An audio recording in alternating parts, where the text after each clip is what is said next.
Oh, there he goes. God, I had to reboot. Yeah, rebooting did it. All right. We're gonna have like 50 viewers now, but maybe we Oh, can it's just. working again? Yeah, it's working again. Yes. So why don't Alright. we? All right, let me get Did back you get on here. your SE2 client up as well? Yeah, that's what I'm doing.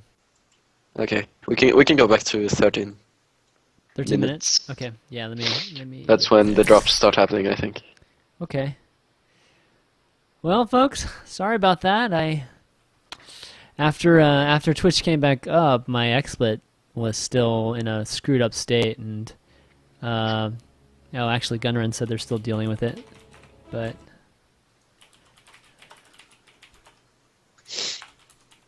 okay, I'm gonna tell him reboot fixed it. Magic reboot. Get the good old days, man. Okay, we're loading up this replay. It was the Zetasia Ohana, right? Let's see. Teja. Yeah, Teja The Ohana. Ohana game. Okay. All right.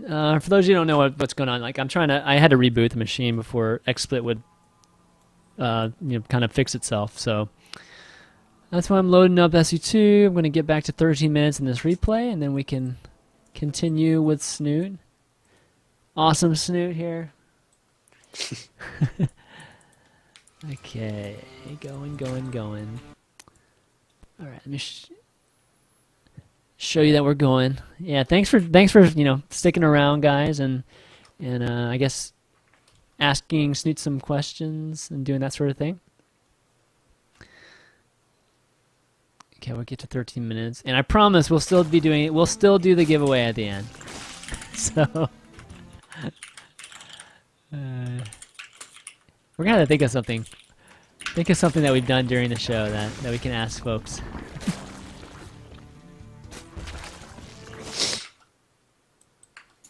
Okay, so I'm on 7 minutes, almost there.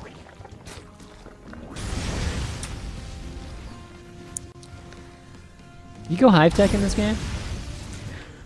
I don't even remember. Oh, actually, I did. Okay. At about a little bit after 12 minutes.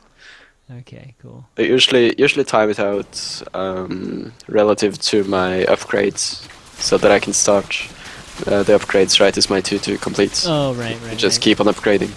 Oh, yeah, definitely Hive, but I just wasn't sure if you actually, build on the Ultra Cavern or...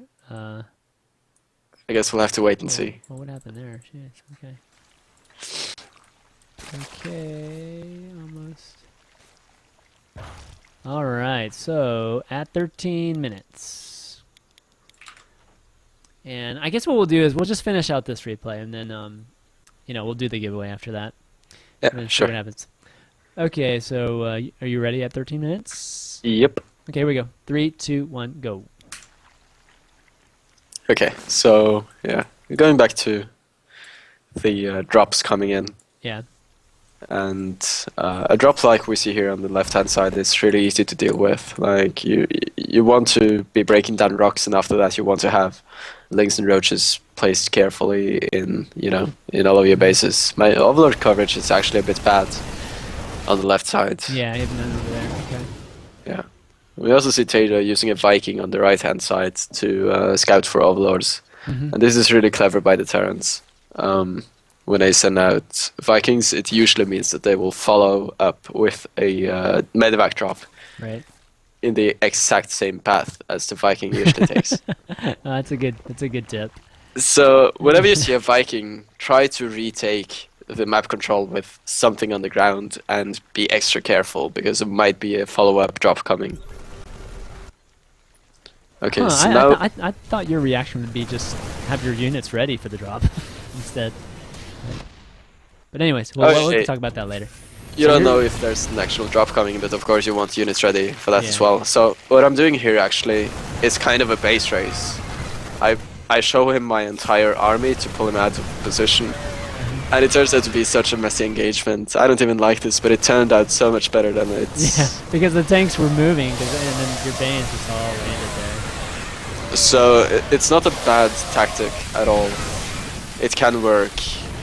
Like, even with not the best execution, it still worked out pretty well. Well, I mean, would it have been okay if you faked the counter, right? And you saw the wall, and then you just ran back? I mean, you still delayed him from pushing on your creep, so you might have gotten an extra round of larva, right? Is that worth it or no? Or you have to engage it at that, engage that army at that moment? I don't know. I mean, you can force him to unsiege, and then he can, catch the army off position.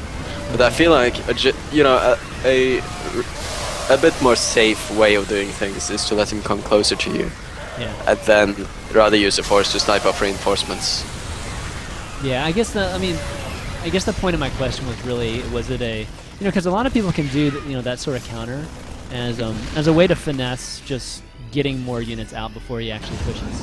Right? Oh, right. I mean, kind of like a delay tactic, right? And I just wasn't sure if that was maybe the logic behind it. But probably, yeah. Oh my God, you got infestors in here! Holy crap, got 7 of them. Okay. And put a few fungals on it. Okay, those SCVs are definitely dead. Yeah, just one of those things you can do when you push a turn. Then you can create openings. Yeah. You can also do the same with. If you, for example, get a changeling on top of a depot, it's one of those moves that don't really cost you anything. Yeah. But if you get a changeling on top of a lowered supply depot, then you know that you can get a speedling run by into the base. I see. Do you think? Losing 7 infestors is usually a bad thing, right? Having them trapped there, but do you think it was well worth it in that particular case? I don't know. It's difficult to say. I would actually. I mean, you killed all his SCVs. I mean, at that base, so. Probably worth it because I'm on 5 bases and I can predict the game really easily from here. Yeah. Like, I know that he will not be able to get a massive army, and if he's pushing out, then I know that I will be able to deny the 4th. I don't know. Yeah. No, I love this. Obviously it's later in the game, but I definitely love the 2/2 lane eccentric type of composition against her. It's really fun to watch him play. This is a bit embarrassing to watch. I'm doing so many weird moves, but for some reason they work. Hey man, you're beating Tasia right now, so as weird as all these moves are, but okay. Well, okay. I guess the point here is that if you have this opening, you have 2 base tech, and then you take the double expand and you go away from the roaches and you go into Ling Infestor, and then you have this really comfortable defense on 4 bases.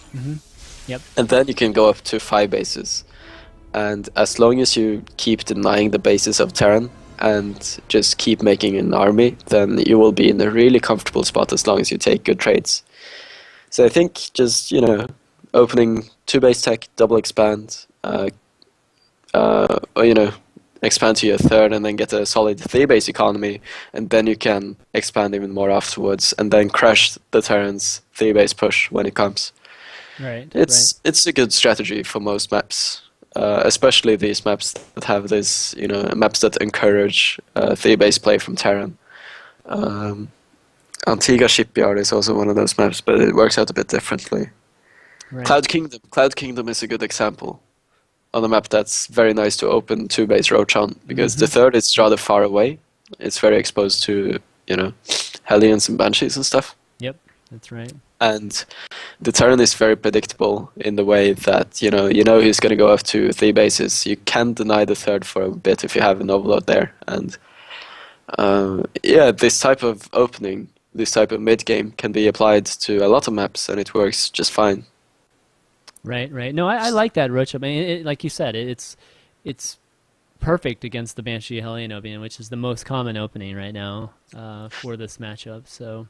And against the other openings, it's not really that bad either. Yeah, exactly. It's not as bad as one might think to make lots and lots of roaches against a Bioforce. For example, if they don't have combat shields, if they don't have stim yet, then roaches are actually pretty good against them. Yeah. I mean, even if they have stim, as long as they have metavacs, roaches are damn good against bio. And if you have the roach speed and you have all the creep from the 5 queens, sure, you can force a stim, but you can actually outrun the marines on creep. And if you can manage to drag them around for a long time, then, for example, like if a Terran tries to push you on Shakuras, then you can run away from his marines, just run your roaches all over the map, and then he has two options. He can chase your roaches, or he can run up into your natural, and there he will face 5 queens and be sandwiched by the roaches. Right. And, it's the point with 2-base tech. If the Terran decides to be aggressive with marines, it usually means that he does not have a 3rd CC early on, and then he can defend just fine with the queens and the roaches, and they work, even against something like Marauder Hellion. It's still not that bad. Right.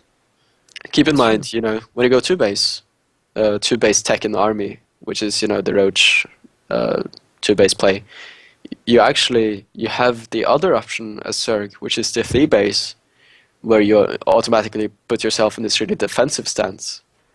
So any aggression that comes towards you when you play 2-base opening like this, it's not really going to be that bad. As long as you make sure not to waste your roaches on a really bad fight, then it's a very safe opening that you can use to transition into something comfortable, like Ling Infestor. And then you have this nice Roach Ling Infestor force, which, for example, on Shakura's Plateau, you can use Overlords and Roaches to snipe those annoying tanks on the high ground. Right. And even on maps like Ohana, Roaches add a little bit of DPS. They are quite convenient when it comes to dealing with drops and tanks and creep, stuff like that. Yeah. Those are all, really good points, and I think, I think it'll probably get a little bit more popular in the near future. Well, I mean, who knows? The hardest form's just around the corner, but I feel like that. We've been seeing a little bit more roaches, honestly, like a little bit of those timings where, kind of like your timing where you're pressuring, with the roaches, like those 10, 12 roaches. But but I feel like I feel like I don't know, you're a little bit more dynamic with them, or your kind of logic behind using them, I feel like is, a little bit more well, I don't know, I wouldn't say well thought out, but just a little bit more researched, I guess, compared to others. So that's cool. That's definitely really cool. It comes a bit from experience. Like if you have a few roaches, then you don't really want to be moving out if you see that he has a lot of banshees. If the roaches die on the way, that's no fun. Yeah. But if you have like 20 roaches and he has 2 banshees, then you can, for example, go for like this really big push and try and commit. We see that. It's all about experience. Just try this 2-base opening, and the most important thing is to get that wall off right. Like if you're a beginner, if you're in bronze, gold, whatever, and you want to use this opening, make sure that you get the overlord timings right. Download a replay from anyone who does this opening, or maybe even use some of the DreamHack games here. And make sure that you don't get supply blocked when you go hatch first, for example, and learn the numbers when you should make overlords. Right. And just get the opening right. That's the most important part, so you don't die early on. Because this build is a little bit risky against someone who goes for mass Hellions. The roaches actually hit a little bit late, and you want a wall off for those, to stop those Hellions from running into your base. Like we saw in the beginning of this game, you don't really want that to happen, especially if your unit control is not that good. Yeah, you definitely had enough queens to definitely block a more traditional, right, Evo block. Exactly. You want the buildings in the front. That's my point. Yeah, it's really important. Yeah, definitely. Just that little crease, man, and all those like 10 Hellions getting and that's just sucky. That's really hell after that. Yeah. But, where can we have the replay? So guys, you can download the DreamHack and IPL replays. They're all available to everybody right now. So just go ahead and Google it. It'll be the first link that comes up if you want to check it out. But yeah, so I mean, I know you're limited with time, so I unfortunately the Twitch outage kind of ate up a lot of the show, but want to go ahead and do the giveaway because again we're doing a Heart of the Swarm beta key giveaway, and I don't know, what do you think is a good thing to ask the folks, Snute? Something for viewers. I've been watching the show. Has to be something in the beginning. Yeah. Not in the very beginning, but let's see. Yeah, very beginning's tough because I don't think a lot of folks. Maybe how about since we've been talking about DreamHack, right? How about Should we do something like the first person who can list out maybe your match history? I don't know. Not that many games. Not much history. Yeah. Does it have to be something that we talked about on the show? It doesn't have to be, I guess. Okay, I know one. I know yeah. one. We Okay. talked about some of the tournaments I've been to, Okay. Yeah. and I mentioned the Acer Starcraft Challenge Yeah. and DreamHack and IPL 5, but I was also to another tournament recently. So if you can name that tournament, the first one to do so, for example, Oh, where I there it placed. Let's see. is. Store I don't open, even. right? Yes. Yeah. Okay. So SOA boss. So a boss. So a boss. So a boss. You the winner, Like man. a boss. So a boss. Yeah, I got owned by Vortex. He showed some really good CVC, and it's so funny. We played some CVCs there. He owed me 5-0. I got so crushed. And in one of the games, the final decisive game, he did the Nidus Worm. Oh man, the Roach. Yeah, Roach that Queen. hurts. Roach Queen minus. Yeah.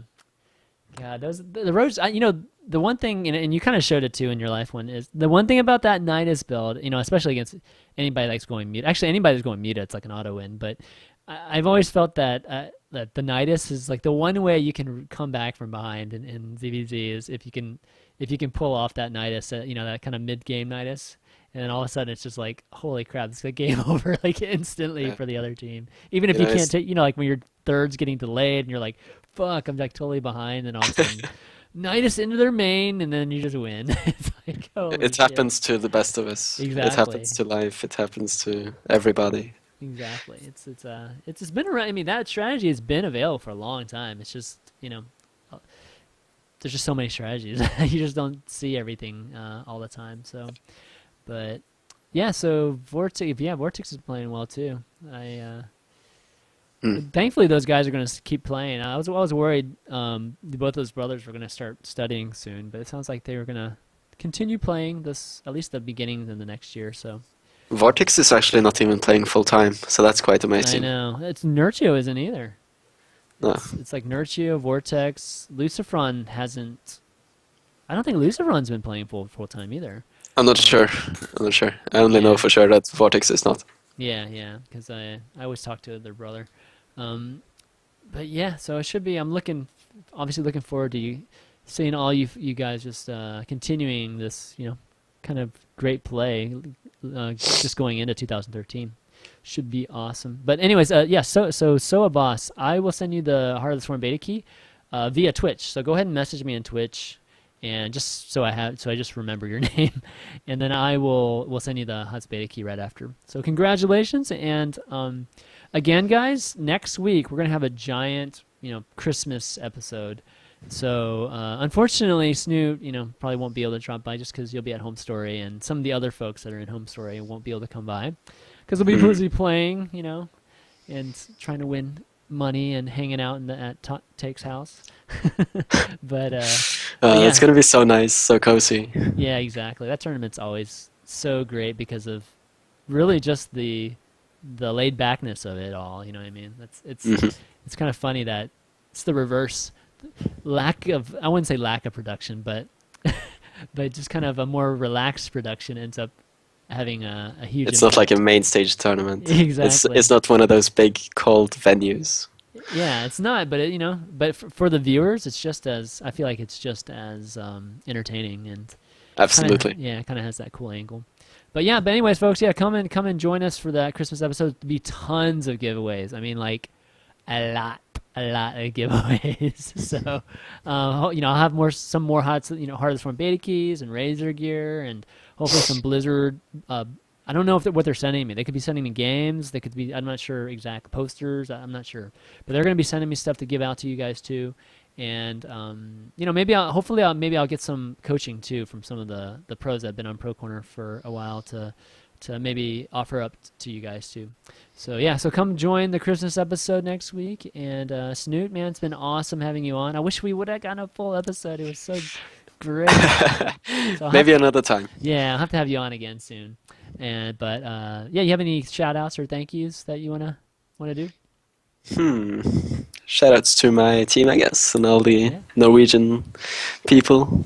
And of course to all my fans cheering for me. Thank you, thank you. It means a lot to me. So, Yeah, I and have to also say, everyone for tuning into this show and yeah. sticking with us even if there were some technical problems. Yeah, definitely. I mean, 100, 50, 170 folks still sticking around after we're like not on the calendar, and I mean, really just sticking around. You guys have just basically been on this channel the whole time. So, yeah, definitely big thanks to you guys.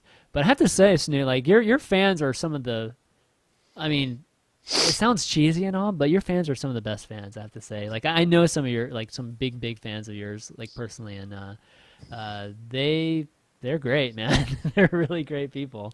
So hope you guys. Props out to you guys for supporting this dude and continue supporting him because I don't know, man. Best EU player maybe around the corner in the next few months. Who knows, man? Let's hope so. I know exactly. Going to work hard for it, that's for sure. Yeah, I remember the days of just watching you on Play him all the time, man, and thinking, who is this dude that's doing all these weird builds? And now you come a long ways from those days, man. So yeah, it's really great to see that, man. But okay, but guys, I think this VOD will be up eventually. I don't know how I don't know how long it's going to take me to put this VOD together, but it will be up by the weekend for sure. And yeah, so definitely keep an eye on that and follow up both of us at on Twitter. Snoots is at GLSnute, and I'm at ChanmanV. And you can find all my VODs at youtube.com/ChanmanV also. Just for all the shows, it's Climbing the Ladder, Pro Corner, and Wednesday Night Sprites. So, yeah, but that's going to be it for this week, guys. Oh, big thanks to I'm not sure my mods were around today, but big thanks to my mods or any of the, my normal mods and any of the new mods that help out in the chat channel. I really, really appreciate you guys and all that you do. And, and it's really important in the community that you guys are really important in the community and folks like me. So, really appreciate that. But okay, guys, that's going to be it until next week. So we will see you next time. Peace. See ya.